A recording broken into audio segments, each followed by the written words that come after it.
Thank you. going into this is that it seemed like it would be useful to have like a research office hours, was how Betsy described it to me. So that sounded good. And you can let me know how best to, like, what will work best for you for this. Do you want to just start asking questions? Are there topics you want me to try to reflect on? Do you want to get in a queue, like a list of questions to be answered? Tell me how best, this can serve what you all need. We have a Matthew and then Joel was not was not that your lectures was not. So if you guys have a question, I have a question. So we're gonna ask questions and sometimes that some parts that we didn't understand. Let's have a question and then we're gonna have a direction and you can give us advice and all kind of things. What do you think, Jin? I think that sounds good. Okay, and then Gino or other Sophia or Ryan or Richard and Joel, how they were gonna show what we've done, what have been done so far, and then give us a direction and more. Yeah, that would be great. I did have a question, but it's nothing. I was actually gonna ask if it's possible to get the values for supporting document 4. Tell me what that one is. I don't have them It's open. a heat map with the emissions. Yeah, Jin, can you go over the what we've done so far to Oh, get wait, no, that I to? was maybe after this. Oh, okay, okay, yeah, yeah, yeah, of course. We have this map. Yeah, I was we personally went through and created our own like color code, but sometimes the shades are a little a little iffy. Oh, yeah. We were Um, wondering. so you're trying to color code yours the same way, according to the same key as the heat map, but what you're hoping is that you could actually get the actual data behind this rather than trying to put things in categories based on the colors that you're interpreting on the screen, which are sometimes pretty close together. Is that what Hmm. you're asking for? Yes.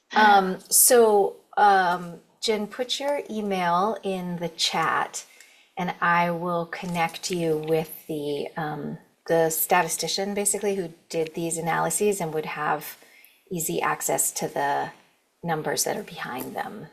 All right. Thank you. And Jin, can you ask about 11 elements we were talking about? Let me see. This one. Was Yeah, it? yeah, 11. Yeah, where is the 11 chemical highlighted one that you pointed out, but I forgot. It should be in the paper. That is, I just grabbed some of the 11, but I could help you find the place in the paper. But they should all be listed in. In the graph, do you have any things in the graph? Oh, no, no, no. Let's see, you could probably find them in the graph. Yeah, because I try to do a lot of them, but I couldn't find the 11. It could be 14 or. Well, you can't look in the individual heat maps because the 11 chemicals is chemicals overall across all the categories. Mm, So you can't look in like the heat map that's for chemicals used directly on the body or I anything like that, because that's a different way of slicing the data. So I would have to take a minute and find it for you in the sure, paper. Would sure. that be helpful? Yeah, yeah. So is Okay. this identified by EPA? No, that EPA identified those 11 Right. chemicals? 11 No, or we or based identified on. those. No, Right. Yeah, that's what we're I calling those out based on our research. Yeah. exactly. Yeah. Because Jean, do you remember you said it's 11 elements toxins by EPA. So I was questioning it's not that 11 that Oh, well, when we were classifying them here, the first 10 priority chemicals EPA was evaluating. yeah, you So can like, connect. Is this right? Or Okay, this has nothing to do with the 11 that we just talked yeah, about. Can you keep that text highlighted for a sec, Jen? yes. So I can see what you're. So this is just describing, thank you for that. This is just describing our process. You know how Top tier. in figure one, there's a top tier and a second tier. It's sort of, that's what we talked about last week with the how we looked at potency. So the first criterion here is about potency. So but the second criterion, the chemical was one of the first 10 priority chemicals EPA is evaluating, is just drawing from a regulatory signal, basically. So EPA has done a prioritization, and we said, well, if EPA has brought it to the top of their, out of the tens of thousands of chemicals that they think might need some action, they've highlighted these 10, then that bumps it up in our priority. And not just because we think they might have chosen some important ones, but because they are, the EPA is taking sort of a, looking again at these as regulatory targets. And so it's really helpful to know like what products they're emitted from too. I Another see. piece I of see. that. Good. So can you explain one more, because we have two kids were not there. So a top tier and the second tier. Sure. Let me just make a note of some of the questions that have come up so that I don't lose track of this. Okay, great. In the heat map, that's supplemental figure 4, right? S4. Yes, yes. This is kind of a type of sorting that we overlaid on top of the rest of our analysis. So we identified 33 different chemicals that are listed on Proposition 65. So that's chemicals that are known to the state to be carcinogens, developmental or reproductive toxicants. And 33 of those compounds, there's like 900 chemicals listed by Prop 65, but 33 of them are volatile and show up in this database of chemicals that are volatile chemicals that are reported in consumer product surveys in California. So they're in not just consumer products, but consumer and commercial products that are sold in California. So we looked in detail at those 33 chemicals, what product categories they were reported in, and how much was not reported, but how much was estimated to be emitted from all of the products in that category sold in a year in California. So we just wanted to understand, of these known toxicants that are volatile, that we have data on because they're reported to the California Air Resources Board, which ingredients show up in which products categories. And we only had information not about specific products, but about categories of products. And how much of those chemicals are emitted. What's the volume emitted? And out of that, you get a huge amount of information. This product category contains this many chemicals. This particularly hazardous chemical, it shows up in this many different product categories. This many tons of it are emitted per day from this product category, right? There's so many different ways to slice the outcome, the data that you get from that investigation. And part of the purpose of writing the paper was to point agencies, whether it's like regulatory agencies trying to make policy or people trying to develop safer alternatives to hazardous chemicals in consumer and workplace products, to point them towards some high priority targets. So if we just present them with,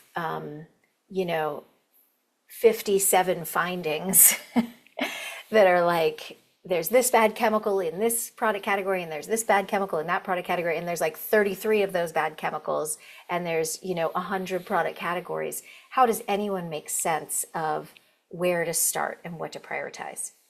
And what you're doing right now is one type of prioritization that's really valuable. It's like, who might be exposed to these in what workplaces. And so how do we start understanding how to reduce those exposures? That's one type of prioritization. We kind of applied various levels, but to all of the chemicals that we looked at, one type of prioritization we did was what might be the most potent or sort of most relevant for quick action. And the criteria that Jen has highlighted here are what we used to create the two tiers, the darker teal and the lighter blue. And it doesn't really, so there's 18 of those that are sort of top tier priorities for elimination. And then that, it just gave us a way of kind of narrowing down to some, so people could start to see like, well, what should we take action on first? Well, you might start with those 18. And then like, I think this is discussed in the abstract that out of those 18, there were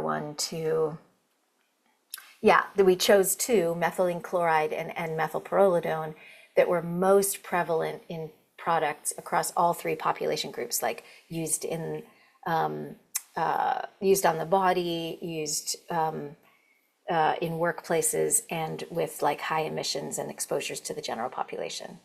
So that's kind of, it was just all these different ways of sorting the data to try to find some way to raise priorities to the top, to prioritize particular chemicals or product categories for action.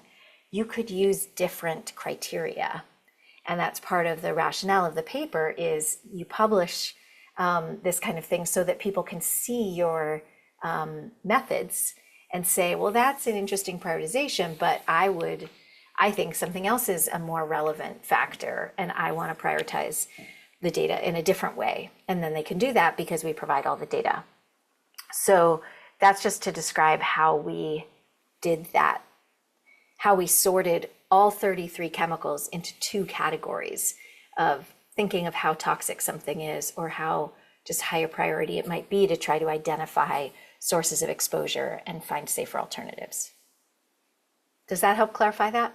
Is there another question that connects to now, or do you want me to try to get to the bottom of this 11 priority chemicals question? I found the answer to that. Perfect. Where'd you find it? It's just figure 1, and we just noticed here it goes DEA and PA formaldehyde, and we're just talking about prevalence in products, That's right. which is just straight figure 1 here. Good. Yep. And if I can blow this up, it aligns with DEA having around 40. Yeah. And that connects, they're all the top tier ones, right? So we didn't count methanol, et cetera, the ones that are less potent chemicals. So we only counted the top tier, the ones that we had designated as top tier, like most toxic. Great, thank you for finding that. What else are you thinking about? Or would you like me to explain or reflect on a little bit more? Well, I think this was just one thing that came up as we were assigning product categories to certain jobs. Mm-hmm. So we're going off of the product categories that exist in supporting document 4 because we have emission data for these. But I noticed some of them have like consumer products. I think the top few are consumer, some of them are consumer products on the body, and etc. But we were still going to keep them when we're doing our assigning of product categories to each occupation. I know the classification, the distinguisher between like general population workers and consumers were created for better comprehension of the research. But do you have any opinions on if it's okay for us to go include what was considered consumer products when we're assigning jobs for the occupations, or should we consider leaving them out? I think in general, I think they're still relevant. Everybody who works also like washes dishes at home, and uses lotion on their hands, and it's not like there are workers and other people, right? Mm-hmm. People just have, there's different kinds of everybody. Most people do some kind of work, and some of those people end up in more hazardous occupations for chemical exposures, right?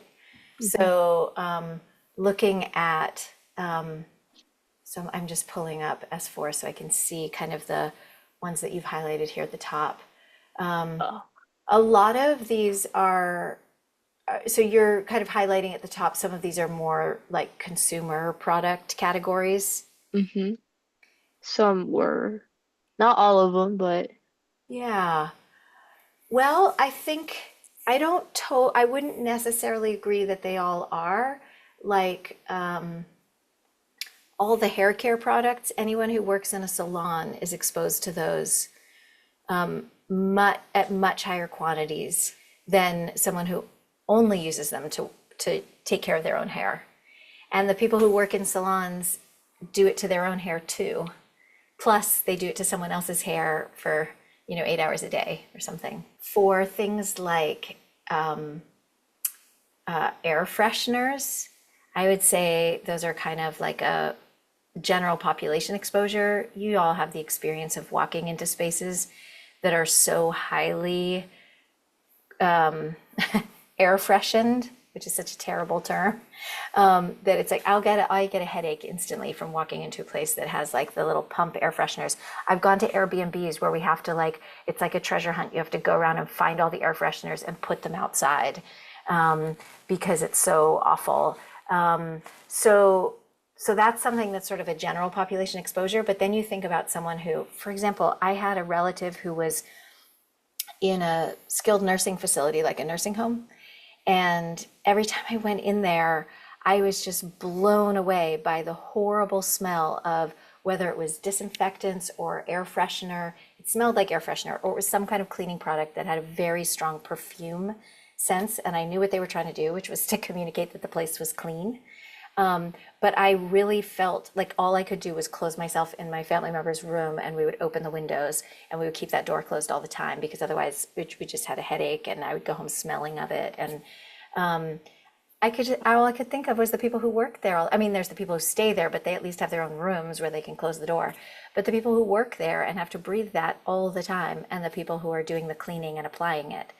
So it's tempting often to think of some of these substances as just consumer products, but sometimes, not all the time, but sometimes reflecting a little bit more on who might work in these spaces reveals potentially more highly affected populations. Some things like personal hygiene products, I think that's just people who use them, You could get into something esoteric like people who manufacture them or something, but that's getting pretty specialized. Fabric protectants, like I don't use PFAS-based fabric protectants, but something else, like I might apply something like that to a pair of hiking shoes or a pair of ski gloves or the back seat of my car or whatever, like once or twice a year. But there are people who work in professional car washes who are doing things like that all day, every day. So it takes a little bit of a reorientation maybe to think about some of these consumer products as workplace exposures, but it's worth kind of going through that reorientation when we think about who might be most highly exposed. thank you. I This think comes we'll up a little definitely. bit too around some like professional, there's a lot of work right now on the chemicals that are in firefighter turnout gear and how to develop safer turnout gear for firefighters. And it seems very specialized, but there's so many firefighters who are living in that. So there's often sort of particular populations you can identify. Sorry, So, was there a next question or thought? so Jean, can you walk through that would have done so far? Where's this? So we're currently looking at the state of California, and we chose to look at hourly minimum wage as a filter to basically what we wanted to look at the bottom 10% for now of occupations according to the hourly mean wage. mean, I don't know what this is. And it was interesting because a lot of like the occupations we talked about did show up within 10th. And we currently have given, because there's like 77 jobs just in the 10th percentile alone. We sorted them accordingly to jobs, well, and we grouped some up into like a multiple because we initially we resorted them using the SOC system. Mm-hmm. So we're using it by the thousands. So Mm-hmm. we'll split them there. But again, say for here, there's some 39, 2,000, 4,000, 5,000, Can you make that 6,000. larger, Jen? I'm sorry, I Oh yeah, can't no, see it. that's totally out I of see. color. Okay. So some groups have multiple thousands in them because they're just standalone islands if we don't. Sure. So we resorted them like this, and then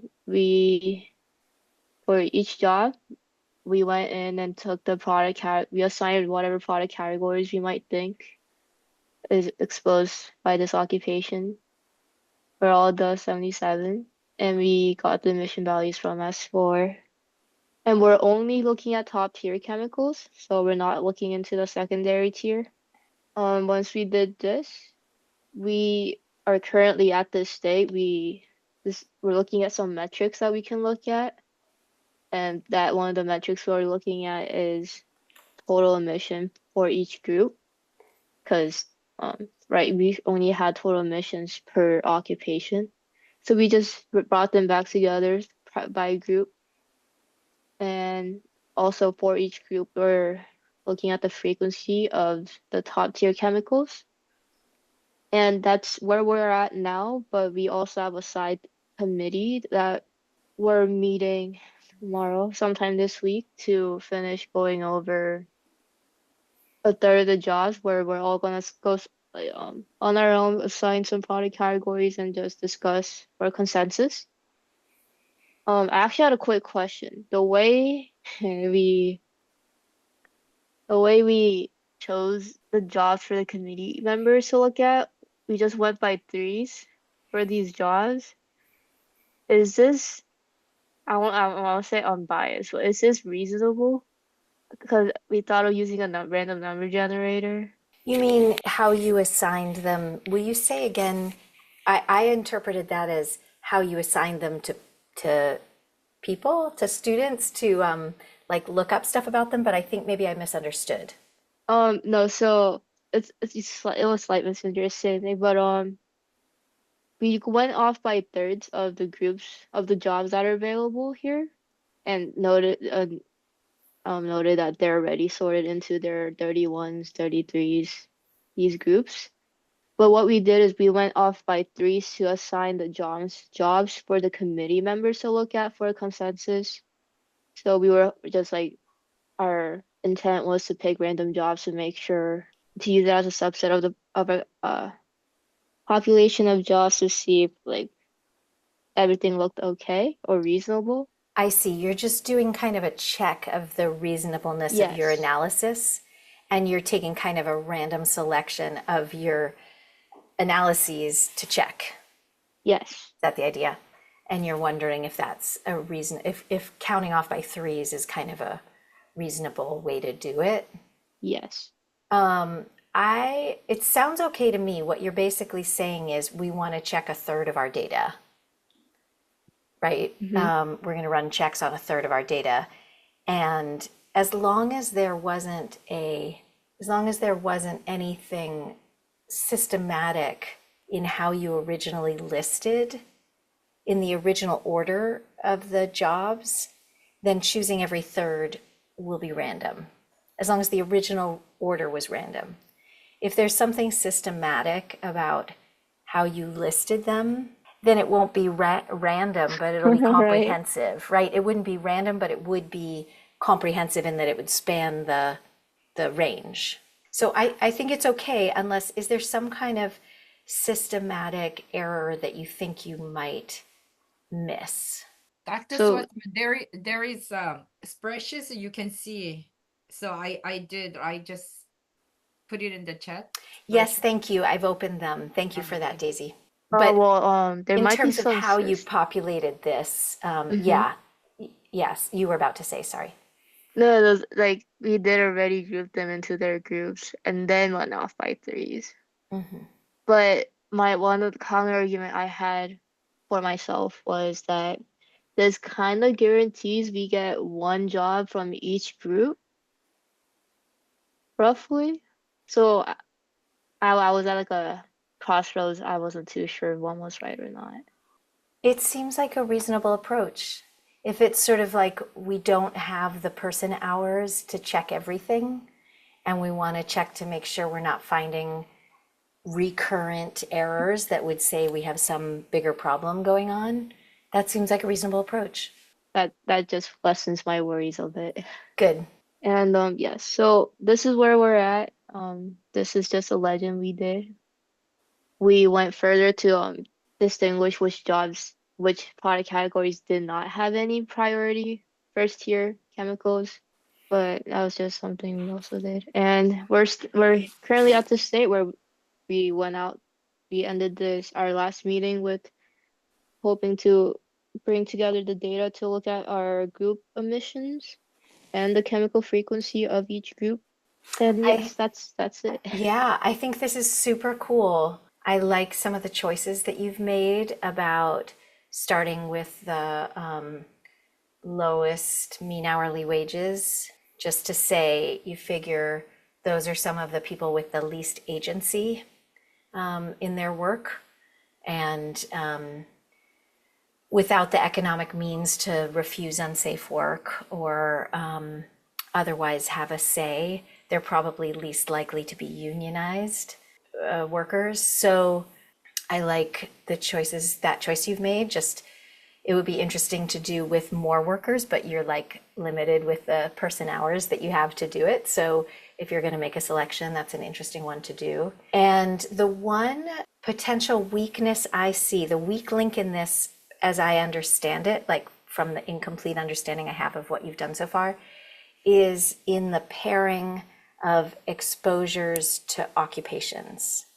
Like that feels to me like the most vulnerable kind of deductive piece of it is that we're just guessing what product categories is someone in this job description going to use.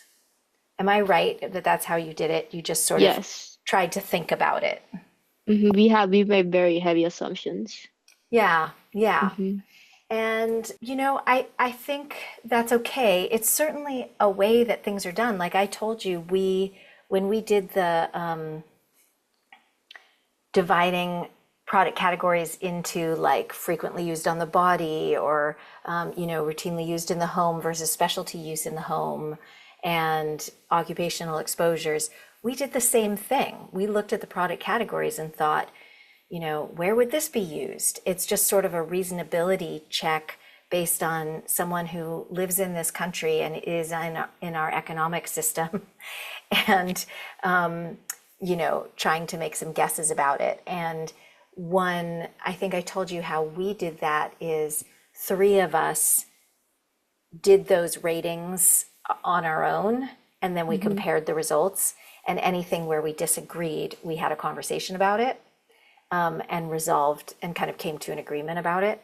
So one way you can improve the strength of that process is through duplication, to have people thinking about it independently and then kind of reconciling your approaches. That's one kind of accepted systematic way to do it. It's still subject to all the things we don't know and just our ignorance about other people's work. We did have kind of some funny moments on it where like I was like, tile cleaner, that's like specialty use. And one of my co-authors was like, what are you talking about? I do that, twice a week in my shower. I was like, oops. But anyway, so, we have some differences of opinion about how often we use certain products. But I just tend not to spray volatile organic compounds in my house. But in terms of, what the rest of the the population does is probably, my co-author is probably more representative. So one way of kind of dealing with those potential for oversight is by duplication, by having a couple of people work on it independently, but do the whole thing independently and try to then make comparisons and resolve disputes or places where your assessment wasn't the same. You can, another way that you don't have time for is the sort of most valid way would be to consult with people in those occupations. And so I think it is, even though that's not something you're going to do, unless you wanted to choose like 2 occupations that are rising to the top in some important way and find people to talk to get some feedback on it. It's still important to know that that is a next step that somebody could take, is, yeah, to talk to folks and say, what, do you use things from other product categories than we've listed here? All right. I was really hoping because we came across this site specifically for women, but I was hoping they might have product categories, but it's just straight to chemicals. They don't. I know it's a weakness of it. They go straight to chemicals, and it's like, one thing that occurs to me is I know the people who developed that, and I wonder if I could put you all in touch, because to go straight to chemicals, they must have thought about product categories, and they might not be the carb product categories. They might not be the same, but they must have gotten to chemicals through something, right? They didn't just say like janitors are exposed to, some chemical. They did it because they know that that chemical is in some kind of product that janitors use. One limitation that I was thinking about as I sent you the link to this sort of database or data visualization website was that, other than that it's only women, although women are underrepresented at the lower economic end of the employment spectrum, certainly, is that you're working with the data from our paper, you're working only with volatile organic compounds, and that data visualization site uses a much larger list of toxic chemicals. So we were limited because the data source that we had only had volatile compounds. And that's a subset of the ones on that other data visualization site. But if it would be helpful, I could try to find out who might have that kind of knowledge, who could even, because it's a third, I'm glad you mentioned that, because it's a third approach. One is you all independently look at what product categories might be used by what workplaces, and you compare your lists and you resolve any disputes. And the other end of the spectrum is you talk to people who work in each of those types of work and find out what product categories they use. But in the middle too is like expert input. So from someone else who has done this work on, what chemicals are people exposed to in certain job categories. So if that would be helpful to you, I could try to figure out who would be the right person for you to talk to, who has the data behind this data visualization site, and put you in touch and see if they could review your if they'd be willing to look at your spreadsheet that associates product categories with work sites, workplaces, and have anything to add to it. Do we agree, guys, as a yes? I think it'll be a great idea. That'll be great. Thank you. Let me look into it and see if I can figure out who the person is and see if they would take a look at that. I know the people who directed that research project, but they're probably not the ones with the data. So it's going to take a couple steps to find it, but I can follow that up. That sounds great. Maybe because we were also looking into expanding our percentile if we have time. Yeah. So maybe it'll work out. We'll see. Thank you, though. Yeah, great. any more that you can include is really helpful. Especially because, as you said, that I also agree that is our weakest link, Yeah. Yep. and it's really hard to do even like try to even do research and then try to like gauge maybe they will or won't, especially because there's a lot of things that go into it. Absolutely. After this, is it reasonable? I would like to look into, we just defined most vulnerable group and also define that non-fatal or fatal injury, that group is how is there any link, non-fatal injury is like increase or kind of a relationship with that? But I know this toxicants is not direct to the cause for all that injury or non-fatal, that's for sure. But don't you think it's kind of, even though it's a weak link, is reasonable or is it worth it to look into it or co-reference or co-analysis? I I'm I appreciate the impulse to make a correlation. You're essentially saying to add a layer which is like outcomes. It's like health outcomes of some sort. And that's what people always want to know, right? We want to know like you're exposed to something and what are its consequences for your health. Mhm. So I appreciate the impulse to add that kind of layer to the analysis. I guess it depends a little bit on how the data source defines and collects data on non-fatal injuries because they are probably mainly not chemical exposure. So not only is it, you said we're not assuming, we don't know that it's chemical exposure that's connected to those, but my suspicion it truly is injuries like Yeah. falls and back strains and that kind of thing, and that it won't have much relevance to Mm. chemical exposures. So it could be a stand-in for these are generally dangerous jobs, but to me, it's actually introducing another idea rather than overlaying like outcome data on the exposure data. I think the non-fatal injury outcomes are probably it's like a whole second type of measure of the impact of that job on the human Right. than the exposure to chemicals. My rationale was, when you, even though it's fall, it's not straight fall. If you dizzy or toxicant is really affecting you, so that's what it is somewhat. Because you told me even the freshener is really make you nausea, dizzy, or something like that. So can be fall. So I kind of try to understand is really is it worth it or not. That's I confirm the what you said today. Yeah, yeah. I understand where you're coming from, and it feels to me like there's so many sort of so much guesswork and assumptions that go into any kind of correlation like that that it would if there was a correlation that emerged, we wouldn't really know what it meant. Right.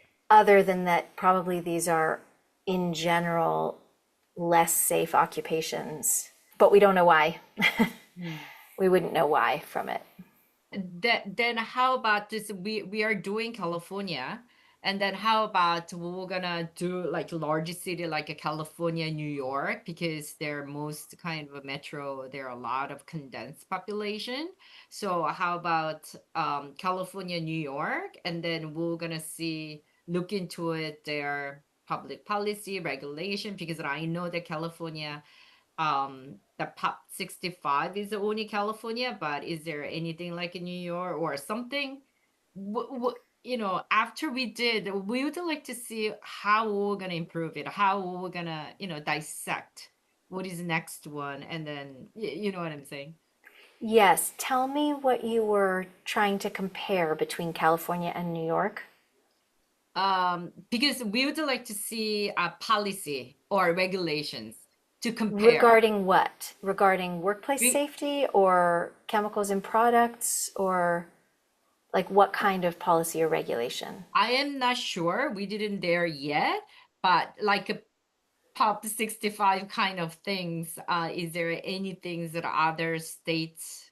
Right. There are no states that have a similar law to Prop 65, and I'm not sure that state by state comparisons would actually even be super useful to try to discern, does the absence or presence of a policy like that make a difference? Because we found in our research that Prop 65 seems to have effect on the national market because California is such a big economy. Nobody is making a separate product line for California and then for other states. So any changes that are made because of a California policy, it has ripple effects across the country. So I think it would be, How did they regulate? Because California, do they have any, because California law, then they have a certain things they were gonna regulate. Is that something they didn't really follow that in New York and other states have the same thing?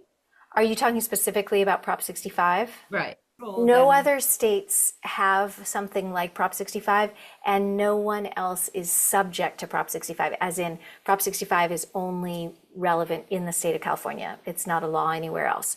But what I'm saying is, so Prop 65 doesn't take any direct regulatory action. It doesn't ban any substances. It doesn't restrict any substances. All it is a right to know law. So it says, I see. if any of these chemicals are present, would be emitted from your product or your workplace or this location at a high enough level to meet this certain risk threshold that's listed in the regulation, you have to notify people. You have to post a warning. And that's why you see warnings in, Right. All of parking garages. You walk into the grocery store, there's warnings. You go into a coffee shop, there's warnings, because there's some product in there that can expose you to some Prop 65 chemical.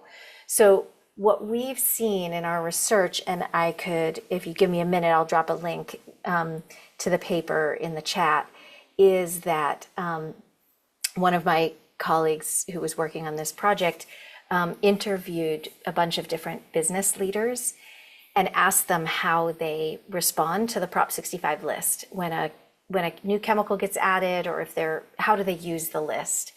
And we discovered that many product manufacturers or brands or people who are formulating products, like anything that's a wet product, like a soap or something is formulated, they take different chemical ingredients and they mix it into a product, that they are using the Prop 65 list often as a list of chemicals to avoid, because they would rather avoid them than have to warn.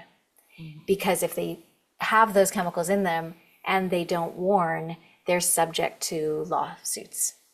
And it's not just the state that can sanction the company, but private lawyers can go after companies for not warning. Now, some companies probably just put a warning on things because they don't know and they haven't done the calculation, but they know that, there's a phthalate in their product and they don't know if it could expose people to enough, but they just put the warning on it. But some products, food products, things intended for kids, things that are used directly on the body, I think the manufacturers sometimes conclude that the reputational cost of just putting on a warning when it may not even be required is too high. The people are going to stop buying their products if they say it might cause cancer.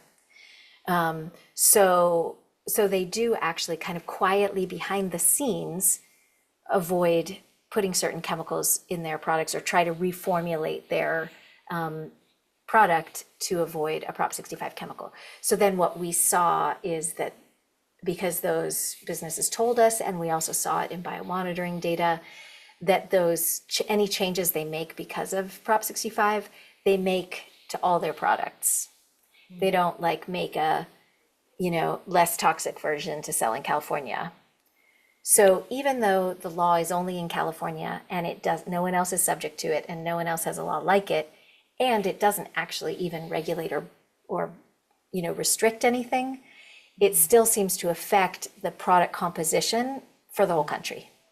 Yeah. So it would be really hard to do a comparison between states when we don't fully know the impact of this California law, and it could just wash everything out. Thank you. Let me pull up for you the other papers that we published about this. Sorry, my mouse isn't working. I had a very side question. Is it hard to make alternatives or find substitutes for such chemicals that are listed on Prop 65? So it's such a great question. Are you asking like as a consumer or someone working with a chemical in a workplace, or do you mean for the manufacturers? Or the manufacturers? Yeah. I think that substitution process is really difficult in some cases and more straightforward in others.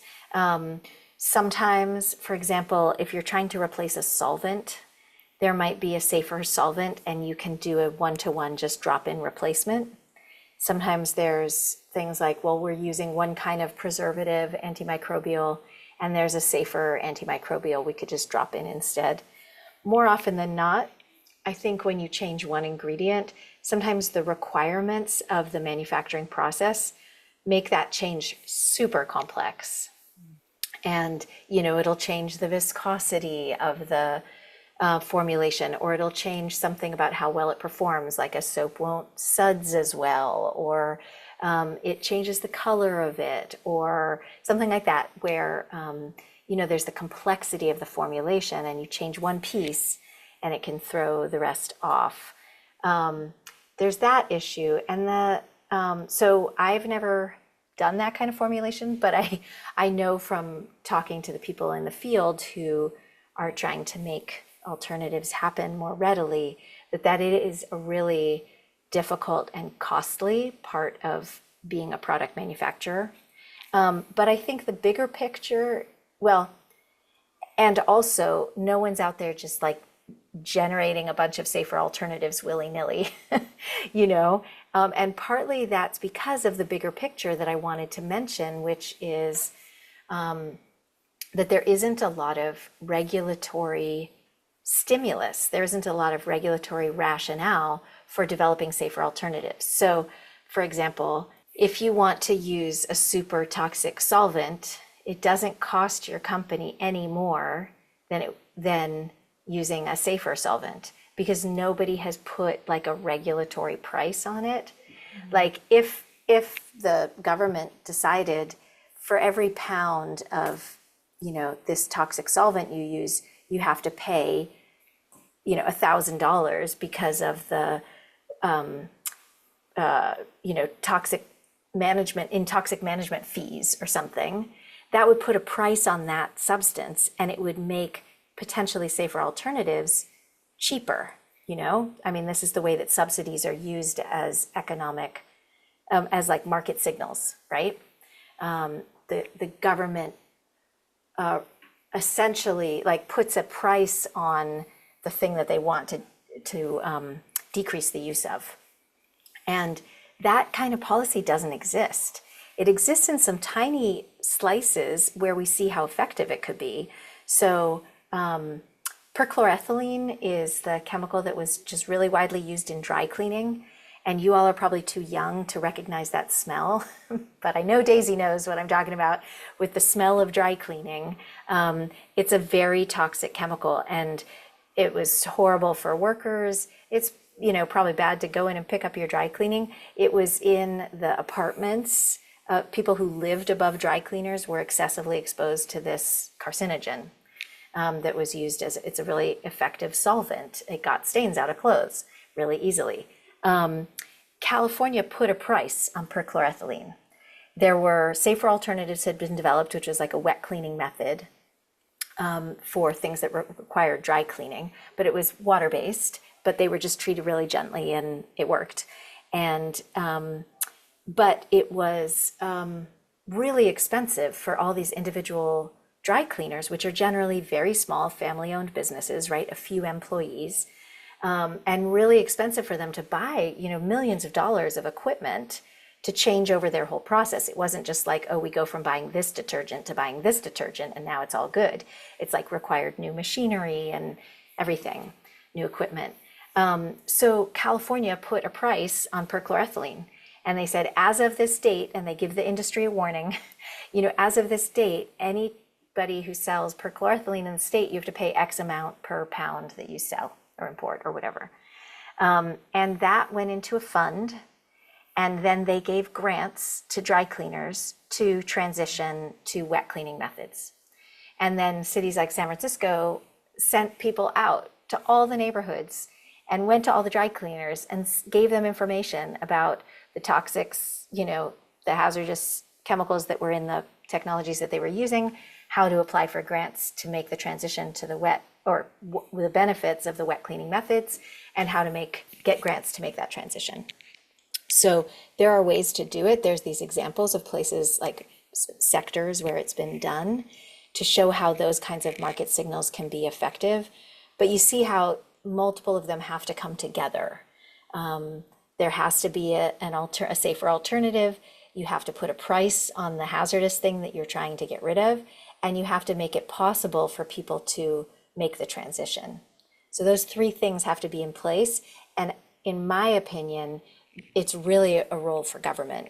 And our government is currently not going to take that role.